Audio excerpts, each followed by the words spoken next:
Welcome back, everyone, to this third talk on St Teresa of Avila's The Interior Castle. This is talk 3 on the third mansion. So, we've gone past the outer wall, we've gone past the first mansion, gone past the second mansion, and we've come to the third mansion.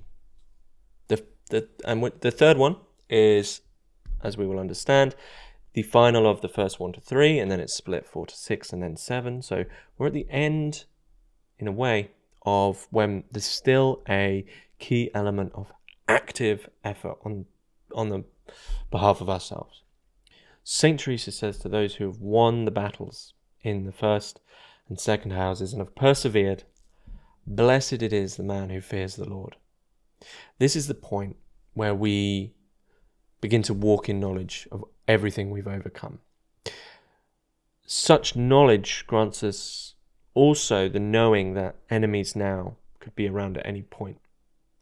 It's the knowledge that living without God, at this point now, the real knowledge, because we've heard, we've started to know, started to understand, the knowledge that we gain here is that living without God is the ultimate fear.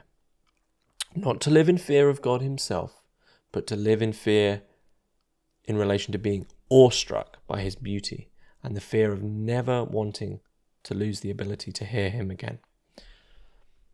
And so in overcoming the material world, then overcoming our own selfish desires of what we might like, those consolations we spoke about in the second talk, we've come to forego them. Maybe not even forego them, just give them up and try to give ourselves fully to conformity to God's will. And so we hear God and we begin now to move towards him with more humility. We now enter, after giving up the things of the world, giving up our own spiritual consolations that we might like, we enter into a relationship of how small, insignificant and wretched we are in relation to God. And from this we realize the position that we've been given in the third mansion, and understand a fear of him in relation to that. How lucky we are. How much has been given to us and allowed to us. Okay, and as good as continual prayer and conversing with God and moving oneself away from the material things of the world is, they aren't a sufficient reason for us to stop fearing him. Okay, so this is the point where we begin to take things a bit more seriously. We're further away from the world. We can hear God. We've given up spiritual consolations. We've begun to have an understanding of conformity to his will. So it's time to begin to grow a relationship with suffering in relation to conformity with God's will, and it's time to begin to understand God's will, or try to understand it. Okay, and so St. Teresa speaks very specifically of the soul in the third mansion. They long not to offend his majesty, even guarding themselves against venial sins. They are fond of doing penance and setting aside periods for recollection. They spend their time well, practicing works of charity towards their neighbours, and are very balanced with the use of language and dress and in the governing of their households, those who have them. And so these people have very collected, guarded spiritually, and charitable and humble lives. And it's in living this way and acting this way that St. Teresa sees no reason that we can eventually enter into the final rooms. Okay, so it's like, what if these first 3 rooms still have that active element of real active willed effort and participation, then she's now telling us, well, this is what's needed to make that leap, make that strange leap where something is more grace. Okay. And the desire to enter the final rooms is actually an excellent way to prepare oneself so that all may be granted to us. But for her, it isn't enough to say that we simply want these final rooms. Okay, we can't just say, "Oh, I want them. I want to go there." Okay, but it is in this desire, which overflows outside the bounds of humility, that we end up for asking for stuff that we haven't merited. Okay, so as soon as my life's all in order, I'm doing all this prayer, I'm doing this penance, I'm guarding myself against even venial sins, I'm modest in my dress and my speech, but we still almost fall into that same trap of the second mansion of, well, I've done all these things, now I want the last rooms. Whether or not we've merited it isn't our choice, okay? we mustn't let our desire be so much that we're left with nothing as a result. Okay, we can't allow our desires for greater spiritual things to overflow outside of our own humility.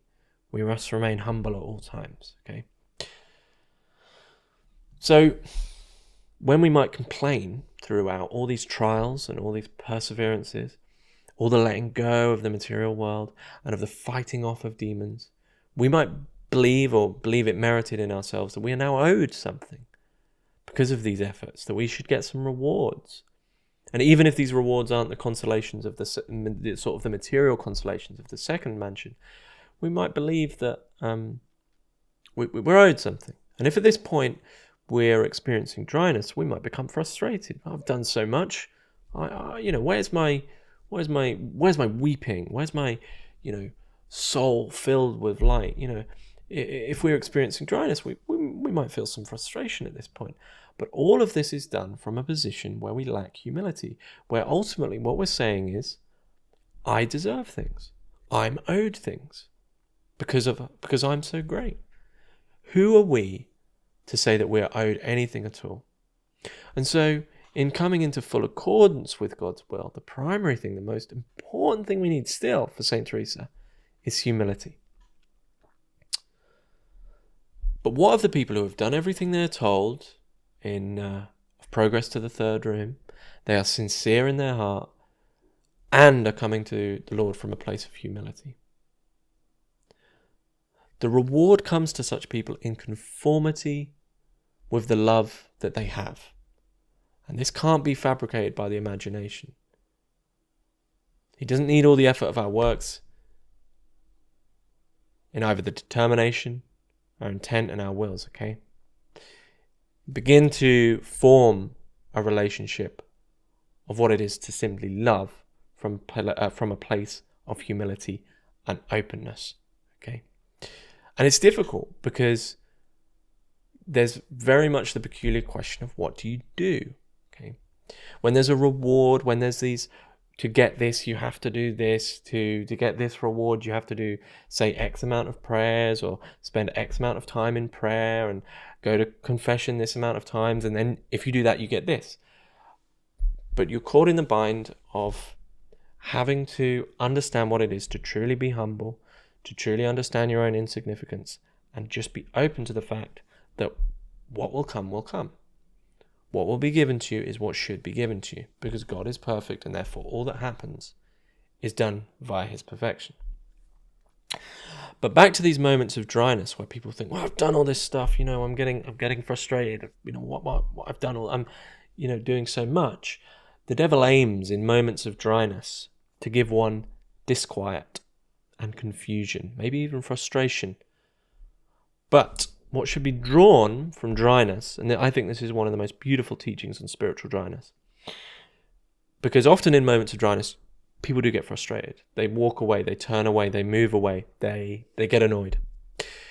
St. Teresa says what should be drawn from this dryness is humility, because in the position of being frustrated about dryness, one is presupposing that they are owed anything at all.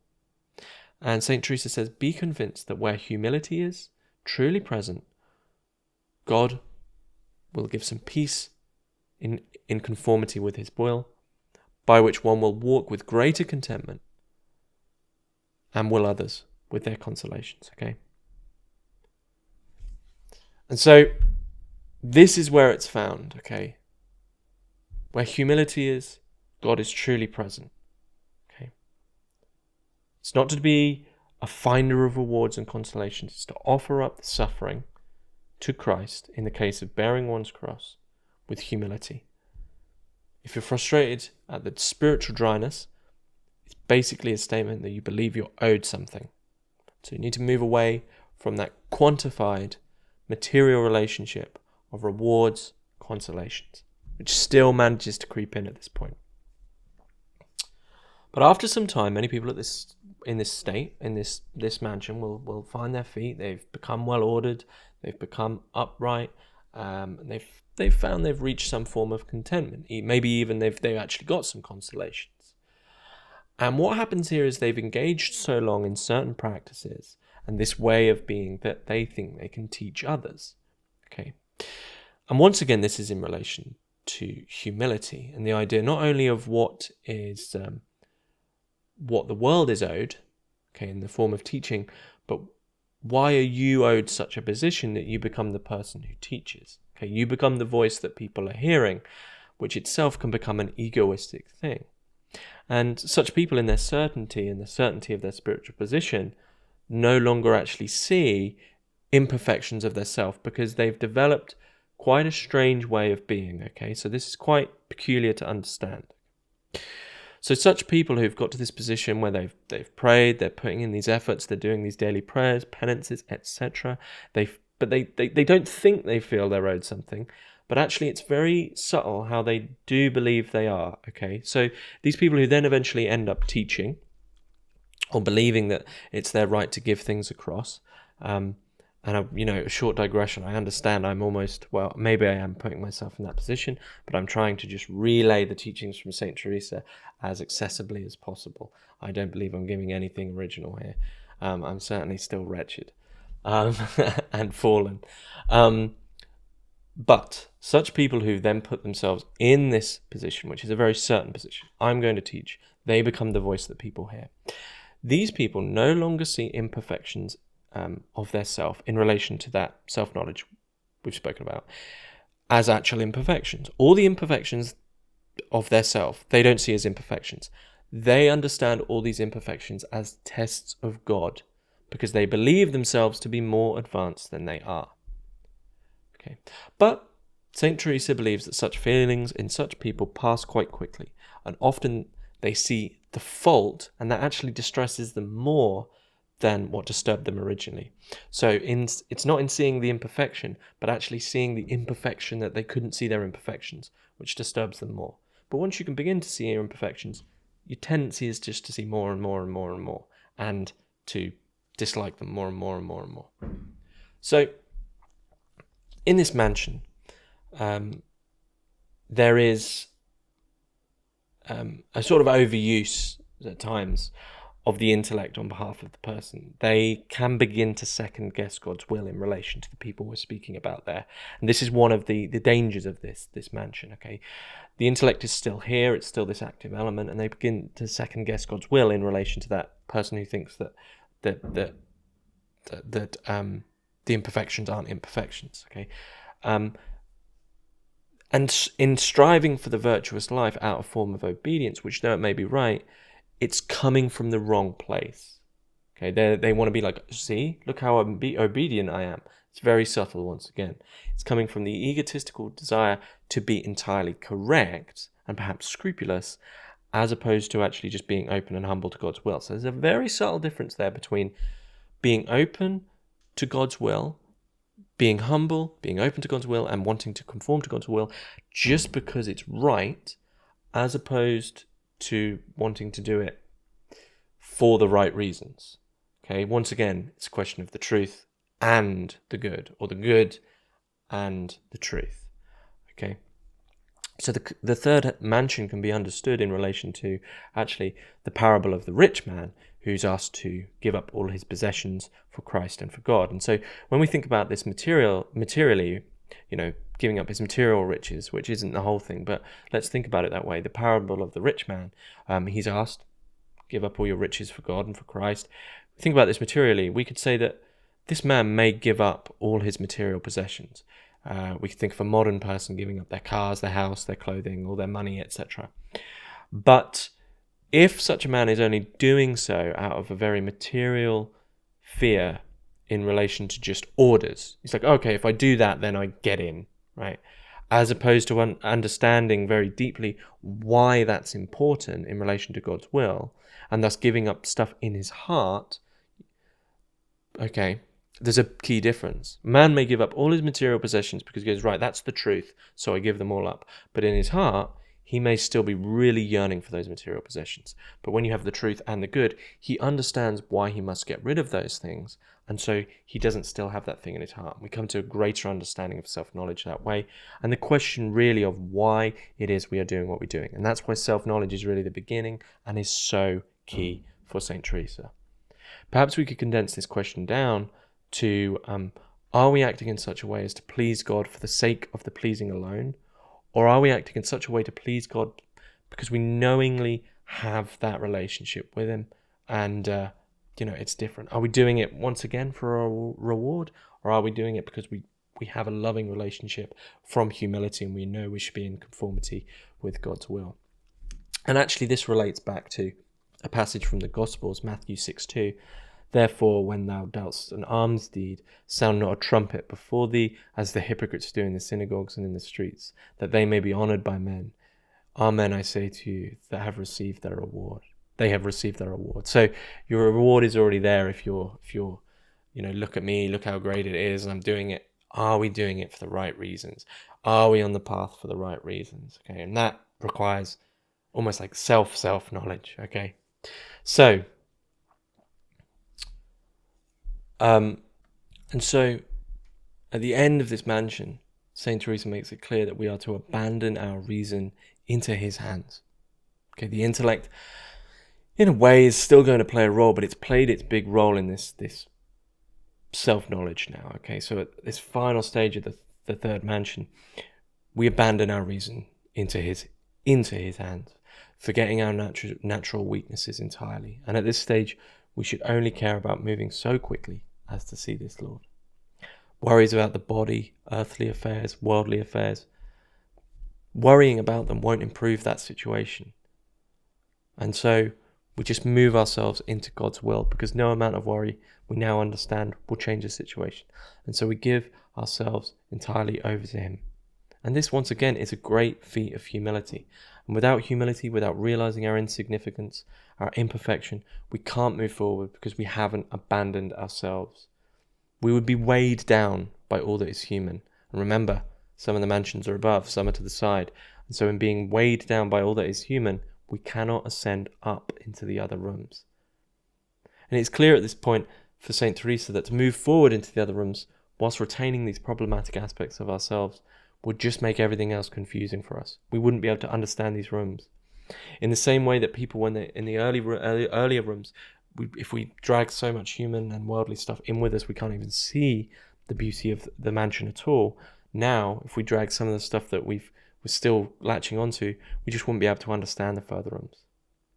This room then is about humility.